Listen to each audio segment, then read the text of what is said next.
Halo guys, kembali lagi dengan Anbin di sini. Sekarang kita sudah berada di chapter 55. Dia sebenarnya cukup lega. Dia tidak tahu bahwa bagaimana akademi itu akan menghukumnya karena melukai siswa lain. Untungnya sistem telah menghadiahi dia poin pengalaman tanpa perlu membunuh siswa lain itu. Kemudian tiba-tiba pesan lain muncul di hadapannya.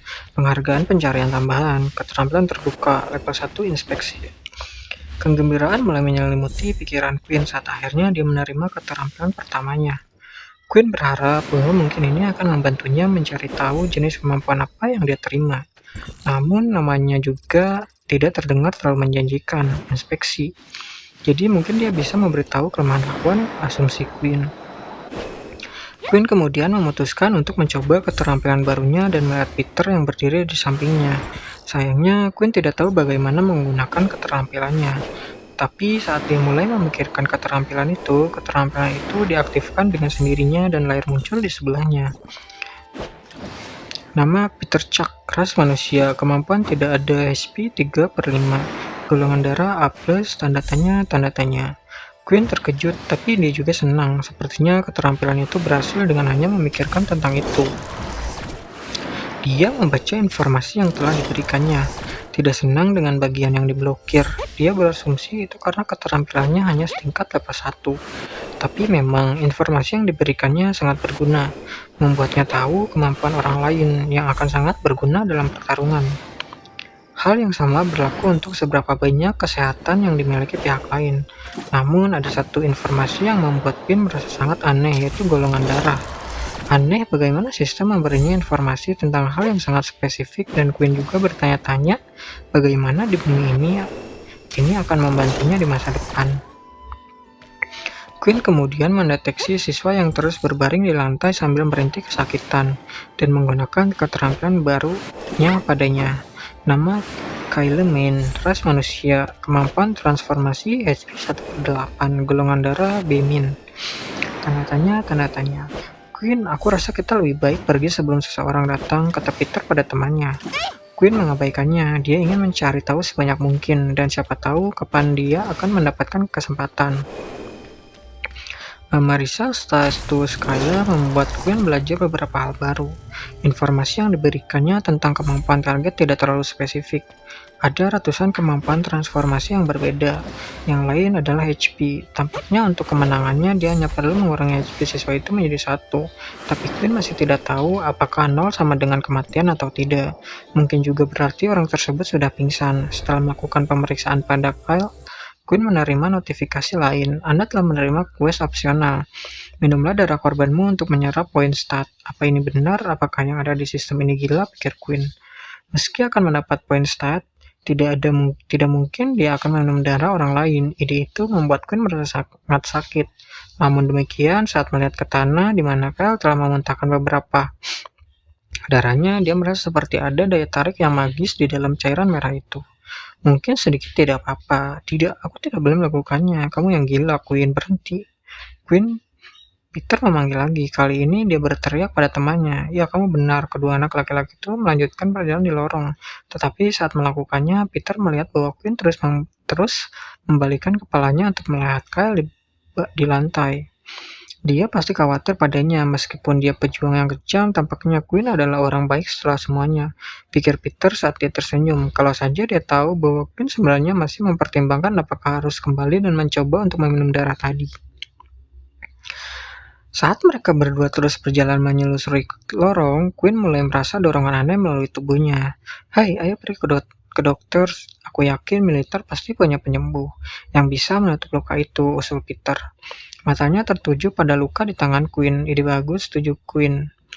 Kamu tidak perlu menemani aku bisa mencapainya sendiri. Besok akan menjadi hari yang sibuk, jadi malah kamu tidak kembali ke asrama. Meskipun Peter khawatir tentang Queen, Peter tidak ingin berada di aula lebih lama lagi, di mana siswa lain bisa melihatnya. Dia juga memiliki ketakutan irasional bahwa seseorang akan mengaitkan mereka dengan siswa yang terluka di lorong itu. Queen membaca keraguan di wajah Peter. Lihat, jangan khawatir, aku akan baik-baik saja. Aku menghargai kamu yang melihat keadaan aku, dukung Queen.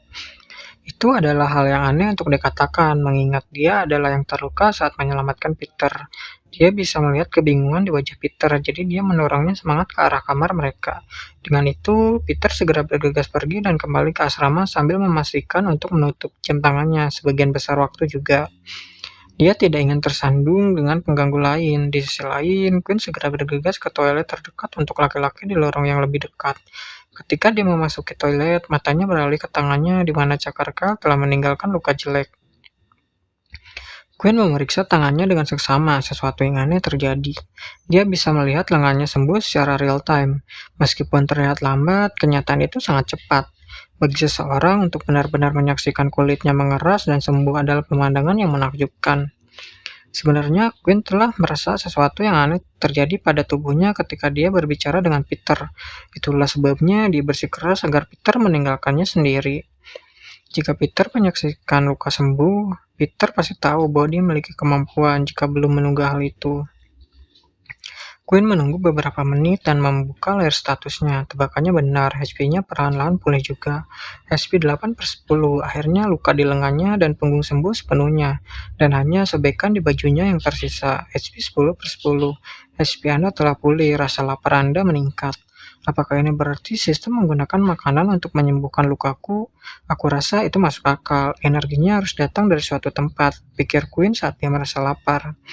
Rasanya seakan-akan dia baru saja melewatkan sarapan atau sesuatu. Ketika Quinn punya kesempatan, dia akan mendapat makanan ringan sejenak. Sebelum Quinn kembali ke asrama, ada satu hal lagi yang ingin dia lakukan. Dia ingin kembali ke ruang latihan yang telah mereka lihat saat berkeliling sekolah. Sudah larut dan siswa harus bangun pagi di pagi hari, jadi sebagian besar siswa telah kembali ke asrama mereka. Ini berarti ini adalah kesempatan sempurna bagi Quinn untuk pergi ke ruang latihan tanpa ada yang melihat. Dia akhirnya tiba di ruang latihan di akademi, sebuah gedung berbentuk kubah besar dengan ruang kosong besar di tengah. Di tepi ruangan ada deret peralatan teknologi yang bertumpuk. Ada robot-robot mecha raksasa, target menembak, dan benda-benda yang bahkan Quinn tidak tahu apa-apa. Meski begitu, dia tidak datang untuk itu. Tidak satu hal yang menarik minatnya adalah peralatan pengujian tingkat kekuatan. Di dalam pusat latihan, Quinn juga melihat mesin yang sama yang telah digunakan di lapang pengujian. Ketika Quinn memasuki ruangan, tanpa mengejutkan, ruangan itu kosong. Perlahan-lahan, dia mendekati peralatan pengujian sambil berjalan melewati semua mesin lainnya dan akhirnya berhenti tepat di depan mesin pengujian tingkat yang berbentuk drum. Ini adalah model yang sama seperti yang telah mereka gunakan di lapangan untuk menguji kekuatan mereka. Tanpa sepengetahuan Quinn, Layla juga telah menyelinap ke ruangan latihan sebelum Quinn memasuki ruangan. Dia datang untuk menguji kemampuannya menggunakan busur dan panah. Dia selalu berlatih di malam hari saat dia gugup